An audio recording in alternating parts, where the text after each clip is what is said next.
Pagkatapos nga namin tumambay sa labas nitong The Peak Tower, ay naisipan naman namin pumasok at sinubukang umakyat dito sa The Peak Tower.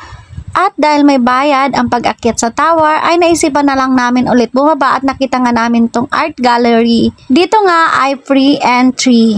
Dahil low budget kami, ay dito muna kami sa free entry.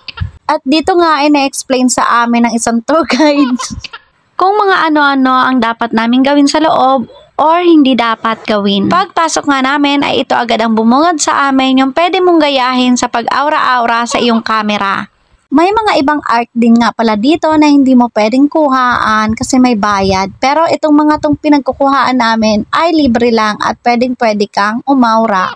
Dito nga sa The Peak ay isa sa pinakamaganda rin na napuntahan namin sa Hong Kong at itong small or mini art gallery na to ay sobrang sulit na para sa amin kahit hindi kami nakarating sa iba pang pwedeng pag-aurahan or pag-picturean dito sa isa rin sa kagandahan dito sa Hong Kong na pag pumunta ka sa isang lugar na pwede mong pagalaan ay hindi ka talaga gagastos ng malaki. Bukod sa nag-enjoy ka sa lugar ay sulit pa ang biyahe papunta kahit malayo siya. Ano naman itong lugar na The Peak ay sulit na balikan. At ito na nga yung The Peak Tower na hindi namin naakyat yung dulo. Dahil for budget lang kami for today video ay hanggang 7th floor lang kami. Ayan, babalik pa kami dyan para naman maakyat namin yung tower na yan at makita yung kapaligiran ng The Peak. May mga lugar tayo na hindi na mababalikan kaya naman kung may pagkakataon ka na mabalikan yung magagandang lugar ay igora mo na.